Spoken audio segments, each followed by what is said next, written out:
I'm Alex Krainer. I'm a former hedge fund manager, founder of Krainer Analytics. I'm on Twitter under @NakedHedgy. My website is iSystem Trend Following for traders and investors.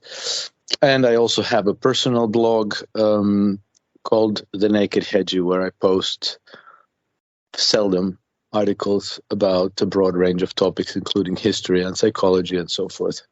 Yeah, very important, I think, too. Just remind us where that blog is again.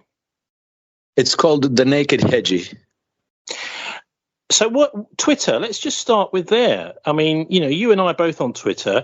I noticed an enormous great fall. This is about 3 years ago in the number of retweets I was getting and people saying they can't read my tweets, this kind of thing. What do you make of Musk's takeover? Well, it seems that Musk will be letting a lot of thought criminals out of jail. So I presume that's a good thing. I don't know that I trust Elon Musk any farther than I could throw him, but, I wouldn't want to exclude the welcome possibility that he's actually going to do good on his word. And I think I've already seen some of the previously banned accounts coming back. I've already seen some of the topics that were off limits being discussed on Twitter. So I think if we can tell the day by the dawn, it's a good thing what happened. Well, maybe. He's a Bilderberger. Nobody really is mentioning this. Regular attendee at Bilderberg. He's also the elite's chosen man to fuse man and machine. That is to say, to sort of get the body talking to computers. So this seems to me to be one of the main reasons why Musk has been so well funded by the banksters, is that he's taken this mission on and he's taken it on seriously. So I wonder, it's all very well, you say knowing the day by the dawn, but it's all very well that he's saying good things now, maybe some accounts restored, but give us a bit of more of an insight, because obviously you've got an interest in his company, particularly in his various companies that have done very, very well out of the COVID crisis and the move towards, electric cars, an enormous, massive increase. I'm not quite sure what it is. You probably could tell me in his personal wealth, supposed personal wealth, his share wealth, because of that. So is this really a guy we can trust? Bilderberg, what does that tell you about him? To me personally, it doesn't say anything, because if you can't, he's a Bilderberger. You can see pictures of him shaking hands and rubbing shoulders with people like Jeffrey Epstein and Ghislaine Maxwell and so forth. Fine. We saw pictures of Donald Trump like that. We saw that Vladimir Putin was a young global leader of the World Economic Forum and so forth. But let's not forget, if you met Edward Snowden before 2013, you'd think the same of him. He's a CIA asset. He was working for, what was it, Kellogg Brown and Root? I forget, one of these defense companies. It doesn't mean that a person doesn't have his own views, his own conscience, and his own choices about what impact he wants to make with his lifetime here. So, if Elon Musk at some point acquired distaste for the role that he's been cast in, that might well be genuine. It was genuine in Edward Snowden's case. And one of the things which is so significant is that there's been a lot of shorting of his other businesses. It's almost as if the elite don't really like the fact that he's managed to succeed in taking Twitter over. Yeah, that may well be. I don't know. I don't know how the messaging flows through the plumbing behind the curtains. I don't know whether he's genuine. I don't know. There's a possibility that he's taken over Twitter to, again, attract a larger crowd to the legacy platform, because we know that Donald Trump is preparing to launch his own. So maybe the powers that be decided that they don't want people to migrate onto the platform that they can control. So they made this whole big show about Elon Musk being the knight on the white horse who's coming to rescue free speech. I don't know, like I have to allow for both possibilities because we won't find out until we find out. Well, one place where free speech seems to have disappeared out of the window is on Ukraine, and we're getting an incredibly one-sided, rather like the whole COVID crisis, supporting the World Health Organization, supporting the pharmaceutical industry, supporting Pfizer, etc., the pharmaceutical industry. So we're getting a similar thing with Ukraine, but it's really more dangerous in a way in that, we've now got a potential hot war between NATO and Russia. So what do you make of the way that this has developed over the last couple of months, Alex? I think it's been extremely interesting. When the war started, I have to say I was very surprised because I thought that I really genuinely didn't think that Russia would invade. The fact that they did to me meant that there must have been a very, very good reason for it, but I didn't know what it was. Maybe I do know by now. It was very clear that the West, the NATO, the United States, the UK were setting up a trap for Russia in Ukraine, that they wanted to draw them into sort of a quagmire. So to start to weaken Russia, to eventually destabilize it, regime change it, and then ultimately destroy it and turn it into 5 smaller republics that would all be, weak republics with lots of infighting, all of them clients of the Western Empire. The fact that the Russians knowingly and deliberately walked into that trap tells me that they must have, Putin has not been impulsive. He has not been reckless.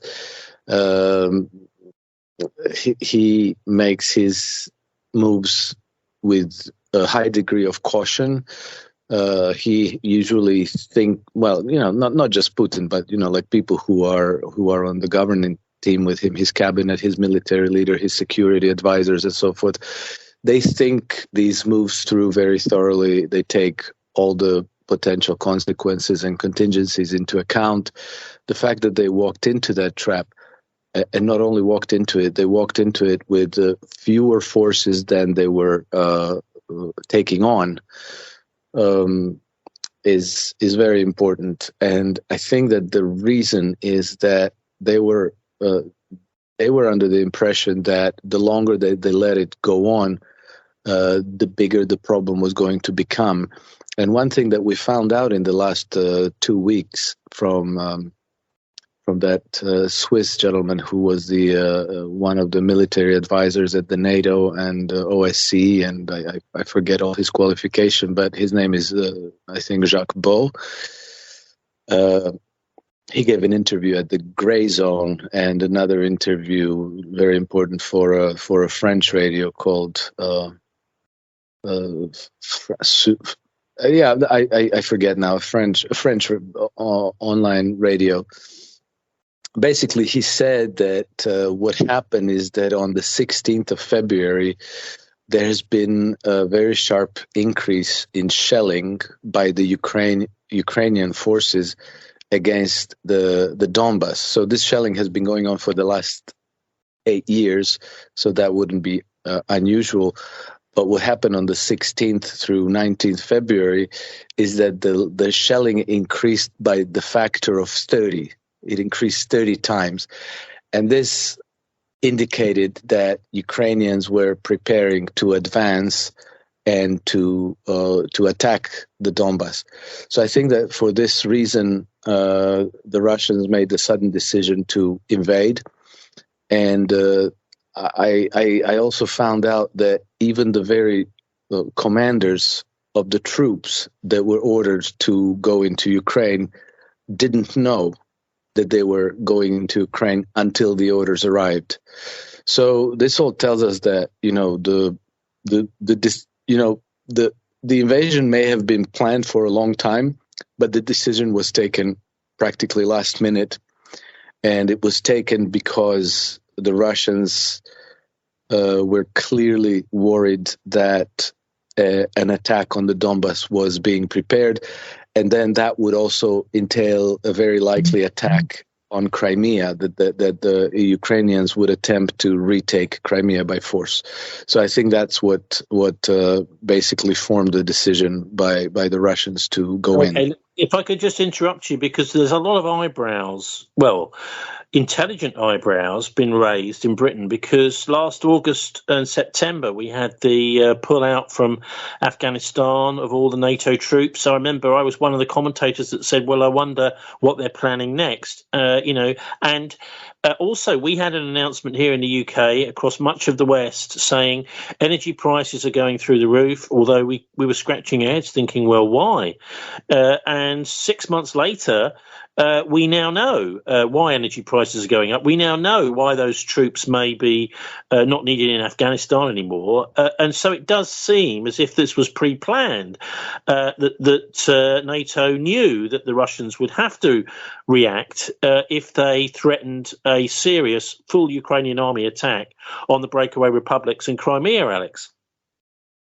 No, this was definitely pre-planned, and we know that starting even before the Maidan coup in 2014, that the NATO and the United States and other Western powers were very active in Ukraine, training and arming Ukrainian troops, exactly with the purpose of using them as a bludgeon with which to break up Russia. I think it was in August 2020, I wrote an article on my blog, and the title was COVID-19, the banking cartel is running the agenda, something to that effect. And basically in that article, I predicted that the wheels are going to start coming off of the COVID-19 agenda, because it was so ridiculously incoherent that it was only a matter of time before people would start waking up to all the untruths and problems with that agenda, and that these quote unquote elites in power had anticipated the pushback, because they pretty much said so in the 2010 article brochure by the Rockefeller Foundation, where they basically laid out the whole plan. They anticipated the pushback, and they prepared diversions to misdirect people's grievances towards other problems. And I said that the most effective means of diversion would be a war, so that we should probably expect in the near future to see military escalations either against Russia or China or Iran. And now we see that this is exactly what's going on. There's another very, very important reason why the West is obsessed with destroying Russia, namely, far and away, the most important imperative of the Western Empire is to maintain their hegemony over the Eurasian landmass. And that means that they have to prevent any rival power from being able to challenge them.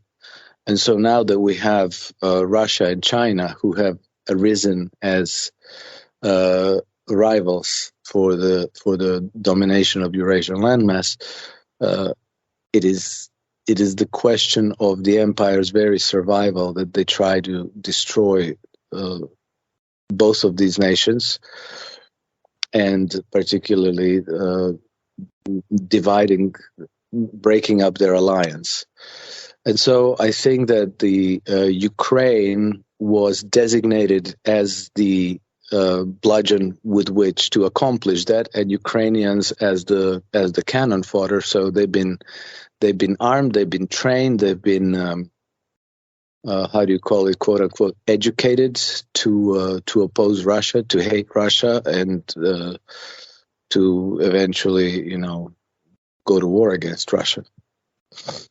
So what about the fuel and energy situation? Because I think there's quite a lot of people concerned that this increase in prices is something that, is the last thing that people can bear. It's almost as if it's a deliberate way of forcing people down into poverty. And anyway, what do you make of it? Because these sanctions are almost as if the West is delighting in piling on sanctions, which are hurting its own population.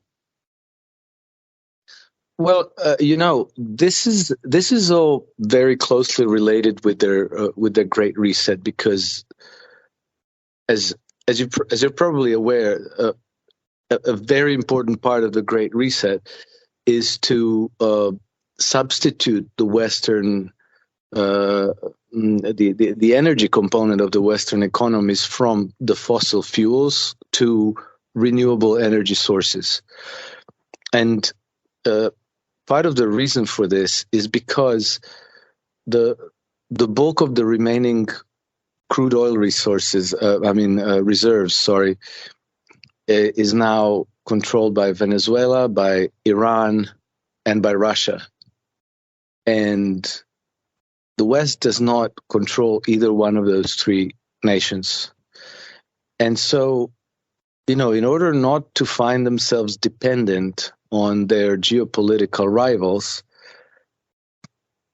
it would be extremely important that they cut off that energy dependence and that we all start, relying on solar panels and windmills for our energy uses. But, that's a little bit deranged, because while you can use those energy sources to charge up your phones and computers and, run home appliances, perhaps you still need diesel to run your tractors and locomotives and your trucks and your cars and your buses and so forth. You still need coal to fire up many electrical power plants. You still need natural gas for heating and cooling and for industrial uses and so forth. Well, people like Boris Johnson are pegging their hopes on nuclear, in fact. Well, that is legitimate, and I think that that there are. My understanding, I'm not a nuclear scientist, but my understanding is that, the science of building nuclear power plants has advanced. That we can today build much more effective, much safer nuclear power plants. I think that the Russians and the Americans have developed a new generation of nuclear power plants that are much more efficient at using up the energy from those uranium rods that they, the old technology that they used to build all the power plants on, like the old 1940s, 1950s General Electric technology. They use up only 10% of the energy that is available in those fuel rods.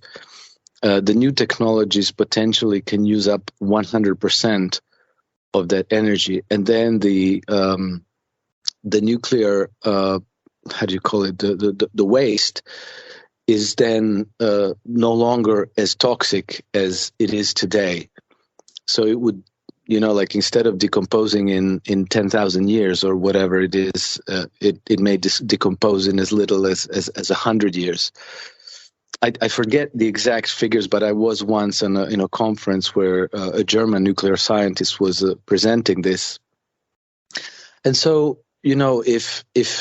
if a well thought through, constructive approach was taken with nuclear energy, I think that could be a part of the solution.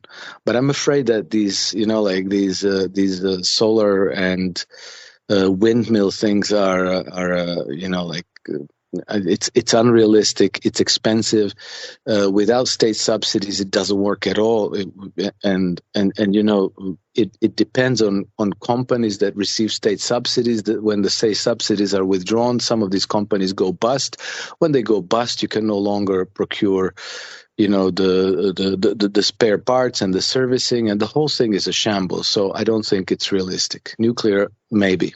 What about the whole situation with food? Because, as you know, Ukraine is an enormous producer of food. Russia, massive, grain, oil. The food situation is incredible, really, that we would decide that we're not going to import food from one of the biggest food producers in the world. Well, it's not just that. It seems that the leadership in all the Western countries have made a suicide pact. And of course, for the suicide, they're not. It's not the parasite class on top, but they're volunteering everybody else for that suicide. And I can't quite explain it to myself. Unfortunately, this is one of those things that we have to theorize about it. But it seems to me that they are so keen on having us all on these. How do you call it? Conditional freedom passes that they have created, with the COVID vaccines. That I think that the next step would be to induce a famine and to ration food and to say, like, all right, if you want to get your ration of food for this week, you're going to have your QR code, your vaccine certificate, whatever they're going to have in store for us. And then, people would have to, obey whatever the rules are in order to procure food. I don't know how to explain it any other way, because while at the same time they're mounting wars against Russia and against China, they are at the same time attacking their own populations. And this cannot be by accident. I mean, it's discernible in advance that there's going to be major food production and distribution, and everything they're doing about it is only making things worse. And then there's even suspected sabotage, because in the last few weeks, about 20 food processing facilities in the United States mysteriously caught fire.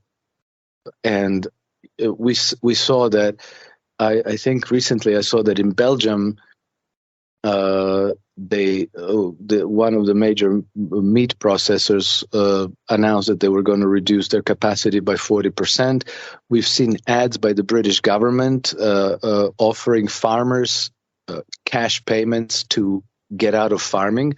Similar offers have been made by the US government to the American farmers. It's absolutely surreal what they're doing, and it's clear that we already have a problem, and they're making it even worse. So, that's difficult to explain. And so, I venture the theory that they are inducing this famine in order to make the population dependent on the government, and so that they could force all kinds of, rules that would increase their control and give them the ability to micromanage the population.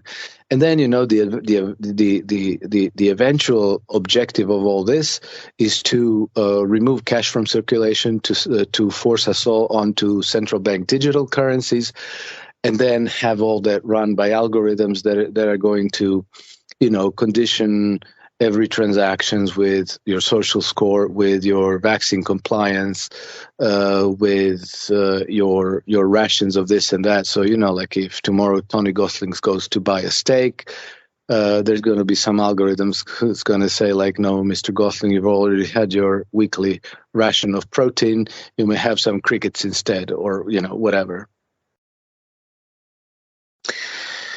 Well, look, talking of restricting civil liberties, what you're saying there has echoes of the Chinese social credit system.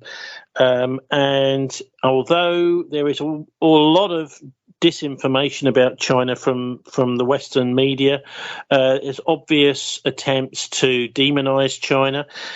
You can't pretend that what's going on in Shanghai, Beijing and places now with these further lockdowns, the idea of the people are being locked in their homes, having electronic devices put on their homes to stop them leaving, having all the measures that have been taken over there, including shipping entire neighborhoods out, hundreds of people, hundreds of miles away, so that an entire neighborhood can be disinfected for the latest variant of COVID, which is, basically it's actually quite a mild version of flu. It's not even a bad flu, which the original COVID was. What on earth is happening in China? It looks as if they're way over the top. They've reacted far, far too strictly, and they're sticking to this whole zero COVID policy when it's clearly being used to destroy liberties in China.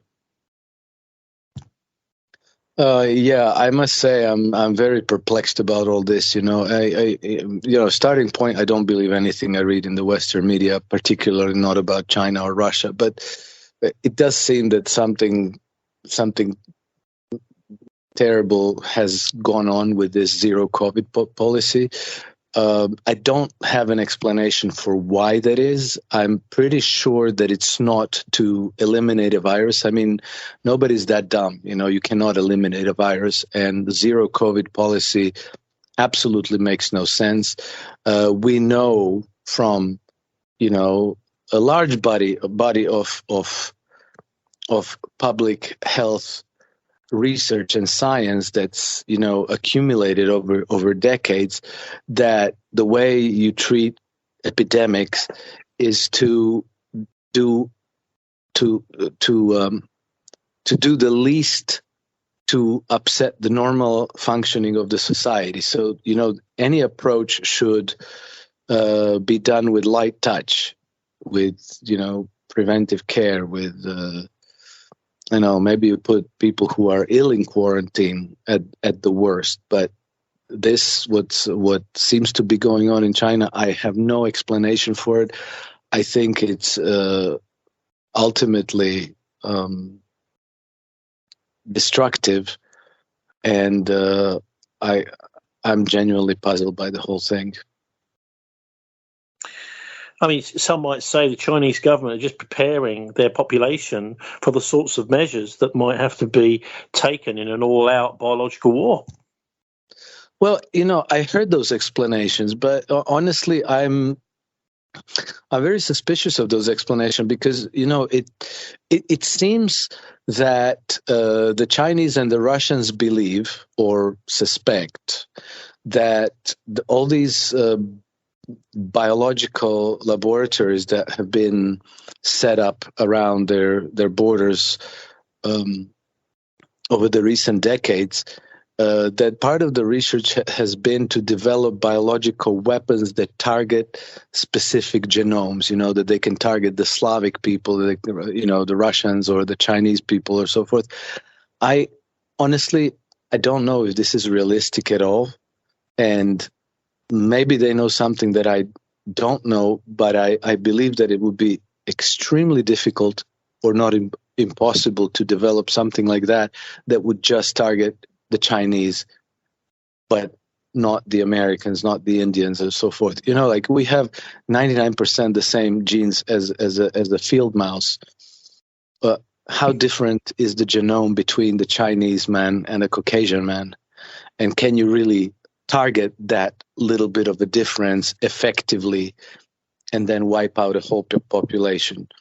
I wonder if the Chinese aren't using this zero COVID policy as a smokescreen for other ways of attacking the West. Like, for example, they blocked shipments of cargoes out of Shanghai. They have disrupted the delivery of parts for Apple computer. I can't explain it to myself, but I think that a lot of stuff that's going on is covert, asymmetric warfare, and obviously they're not announcing the whys and the hows of all these things, because obviously they have to be done in a way that conceals the real objectives that they're trying to attain.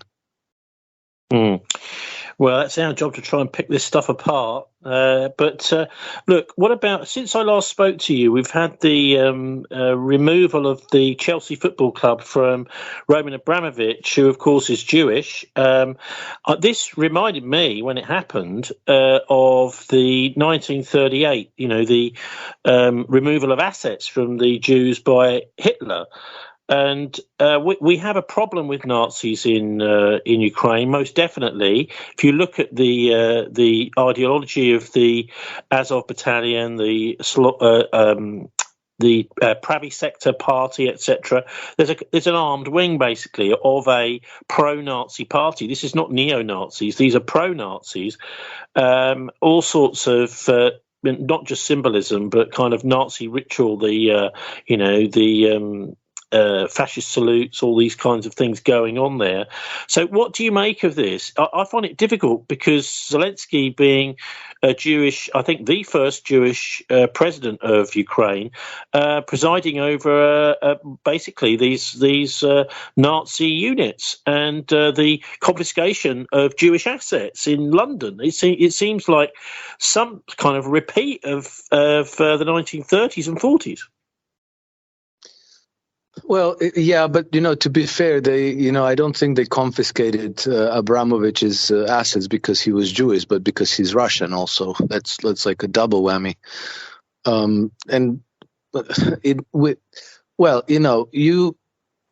You definitely have a very rabid Russophobia being cultivated in the West, but not just now, since Russia invaded, but for pretty much for decades. And if you read Western newspapers or watch news in the West, you will never, ever, ever come across a story that sets Russia in any kind of a positive context. A few years ago, I saw a speech by Vladimir Posner, who had paid a group of researchers to go through the archives of the New York Times for over a 3-year period. So I think that was 2014, 2015, 2016.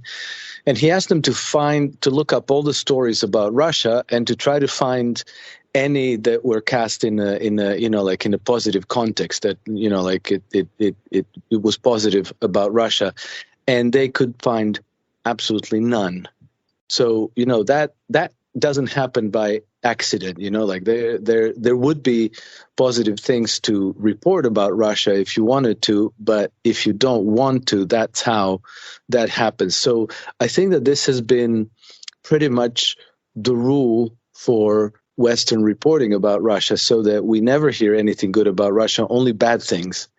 And so I think that this is what forms the culture and the conscience of the Western world, that we are kind of conditioned to think of Russia as a dangerous place, to fear Russia, and to be let's say willing to give our consent for a war against Russia.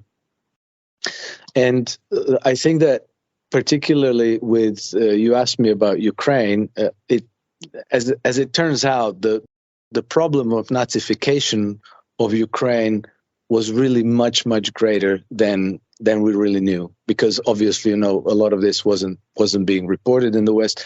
There have been some good reports and documentaries, but generally they're not widely talked about. And so we know that now that the NATO instructors that were active in Russia, there were something like 10,000 NATO instructors there, that they trained many, many, many battalions of Ukrainian troops and kind of indoctrinated them in the far right ideology. And the parallels with what has been going on in Germany during the 1930s are very, very interesting, because again, you had this process that Germany was kept in a state of permanent crisis for 2 decades, from between World War I and World War II. And what happens is that there's low employment, there's young people find no future. And then you come in with capital from the West, and you start building up the heavy industries and the armaments industry, and you also start rearmament process. But it goes along with ideology that then attracts young men, because they're deprived of a future. They're deprived of a way to find their affirmation in life, and now you give them this ideology about a great nation. You give them the opportunity to be part of something bigger than themselves, and like you infuse them with this passion for the great nation. You cultivate a certain fanaticism, and all of this was going on in Ukraine, but particularly after the 2014 coup. And the fact that Zelensky is Jewish is not all that relevant. Like his political patron, the oligarch Kolomoisky, he's also Jewish.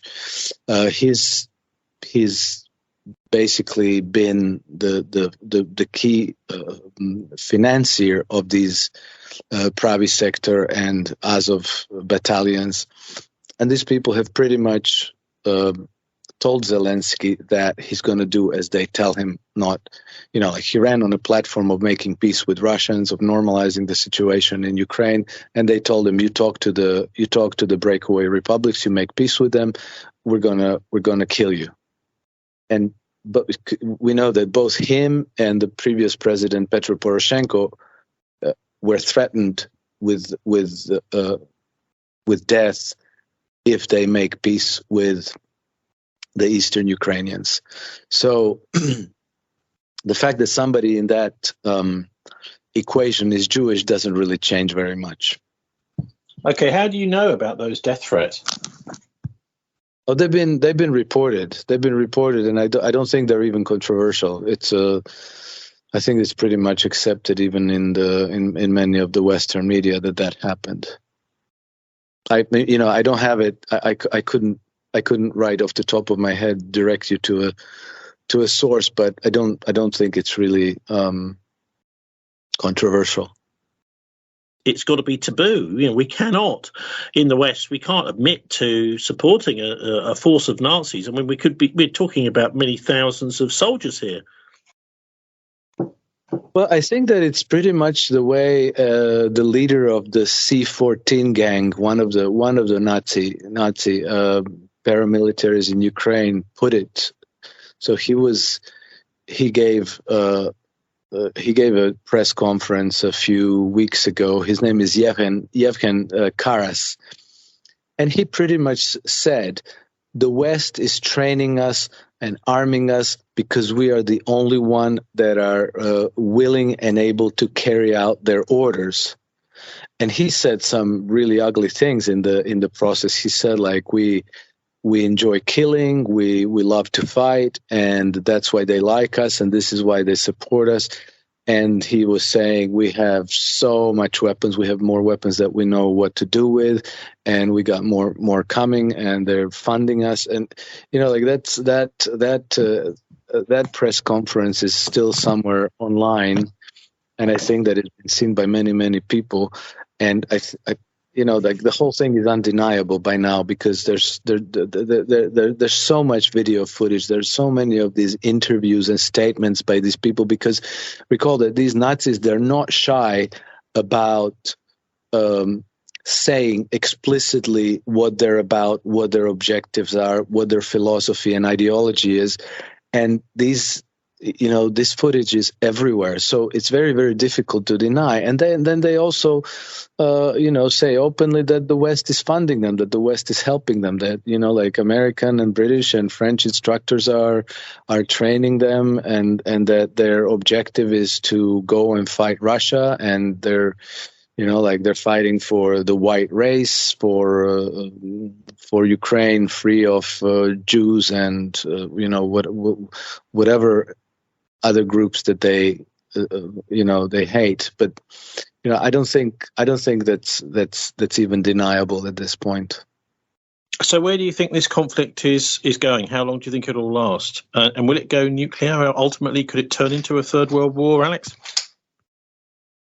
Well, I think in a way it already is a third world war. And I think that where it's going from the Russian point of view is it's going to total victory. So, like the Russians have set their objectives and they are, methodically, step by step,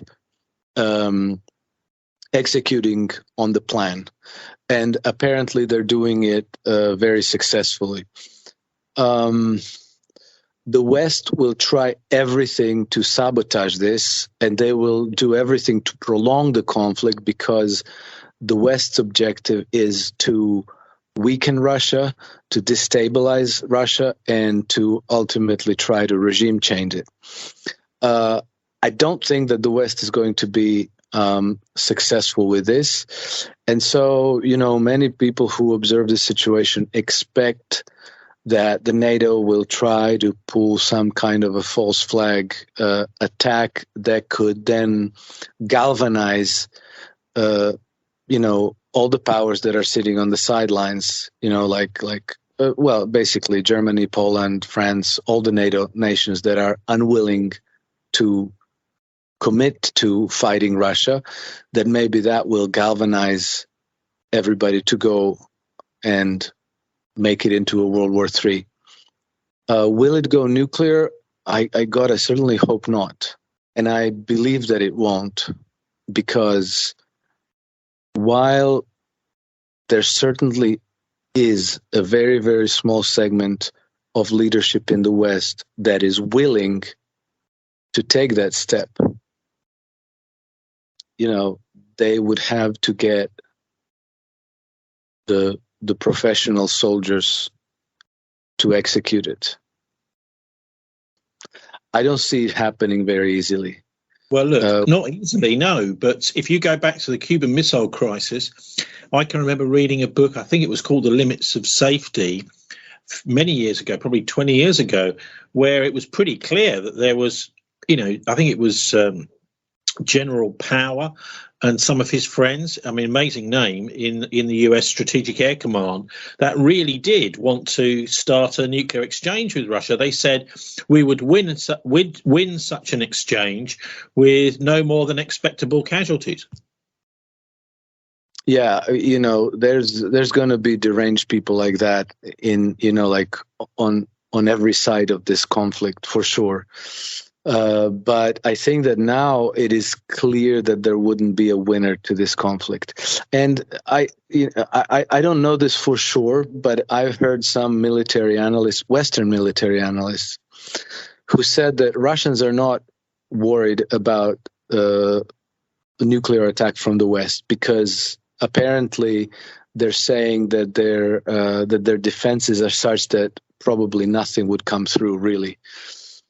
But the West now also appreciates that Russians have weapons that can deliver nuclear attack that West does not have a way to defend against, because you have these hypersonic ballistic missiles that carry multiple nuclear warheads on other hypersonic missiles, which can strike with extreme precision that West simply has no answer to. And Russians have pretty much made it clear that they'll be striking the decision-making center. So, you could expect things like this to drop on the MI6 headquarters, on the CIA headquarters, and I don't know where else. But I don't think that anybody in the West thinks that could be a winnable equation.